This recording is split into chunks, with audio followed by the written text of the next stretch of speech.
ప్రజలు సిద్ధం అవుతున్నారు, ఎప్పుడెప్పుడు ఎన్నికలు వస్తాయని ఎదురు చూస్తున్న సందేశం ఈ సభ ద్వారా వచ్చిందని అనుకుంటున్నాను.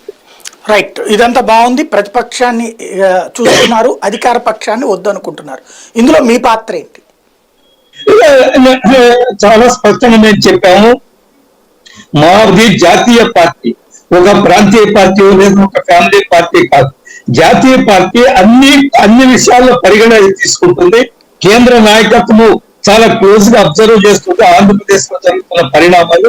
ఎప్పటికప్పుడు మా రాష్ట్ర శాఖ, బీజేపీ శాఖ ఈరోజు మాకు ఒక స్ఫూర్తిదాయక నాయకత్వం, ఒక మహిళ రూపంలో, ఒక సీనియర్ రాజకీయ నాయకుల రూపంలో, పరిపాలన అనుభవం గల రూపంలో, ఒక మేధావి రూపంలో మనకి ఒక స్ఫూర్తిదాయకమైన నాయకత్వం మాకుంది ఈ రోజు ఆంధ్రప్రదేశ్ లో. వారు ఎప్పటికప్పుడు ఈ రాష్ట్ర పరిణామాలు, రాష్ట్రంలో జరుగుతున్న పరిణామాలు కేంద్రం దృష్టికి తీసుకొస్తున్నారు.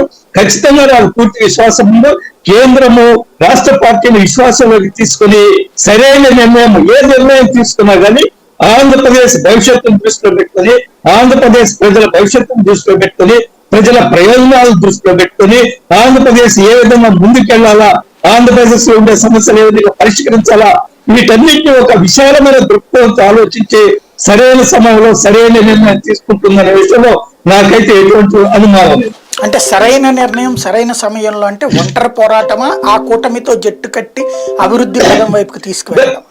లేదు సాయి గారు, నేను మీతో చర్చలో పాల్గొంటూ ఐఎమ్ నాట్ ఆథరైజ్డ్ ఈ విధంగానే ఉంటుంది, ఈ విధంగా నిర్ణయాలు తీసుకుంటామని నేను ముందే చెప్పాను. వాళ్ళు అద్భుతమైన నాయకులు, వాళ్ళందరూ కూడా ఘనమైనటువంటి నాయకులు, రాష్ట్రాన్ని అద్భుతంగా స్వర్ణయుగం వైపు తీసుకెళ్లగల నాయకులు, గతంలో తీసుకెళ్లిన నాయకులు, యువగళం ద్వారా ఇప్పుడు కొత్త నాయకులు కూడా తయారయ్యారు.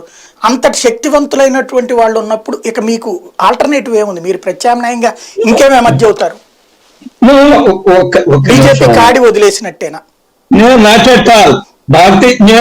మీకు అదే చెప్తున్నాను. బీజేపీ ఎప్పుడు ప్రజల పక్షాన్ని నిలబెడుతుంది, ప్రజల కోసం పోరాటం చేస్తుంది. నేను కాదనే లేదు, మాది కుటుంబ పార్టీ కాదు, ఒక కుటుంబం ఒక నాయకుడు తీసుకునే నిర్ణయాలు కాదు. మాది జాతీయ పార్టీ. మా జాతీయ పార్టీ ఏ విధమైన నిర్ణయాలు తీసుకోవాలో రాష్ట్ర మేము చూసాం కదా. మీరు సాయి గారు 3 రాష్ట్రాల్లో మేము ఛత్తీస్గఢ్ లో గెలిచే అవకాశం లేదన్నారు, మధ్యప్రదేశ్ లో గెలిచే అవకాశం లేదన్నారు. ఒకవేళ రాజస్థాన్ లో అటు ఇటుగా వచ్చని రాజకీయ పరిశీలకులు, రాజకీయ అంచనాలు, ఒపీనియన్ పోల్స్, ఎగ్జిట్ పోల్స్ కూడా చెప్పాయి. కానీ అన్ని అంచనాలను తలకిందులు చేస్తూ ఈ రోజు 3 రాష్ట్రాల్లో మేము అధికారంలోకి వచ్చాం. ఛత్తీస్గఢ్ లో ఎప్పుడూ కూడా అంత మెజార్టీ మేము సాధించాం. గతంలో 15 సంవత్సరాలు మేము అధికారంలో ఉన్నప్పటికీ కూడా అంత మెజార్టీ ఛత్తీస్గఢ్ లో మేము ఎప్పుడు సాధించలేదు, ఇప్పుడు సాధించాం.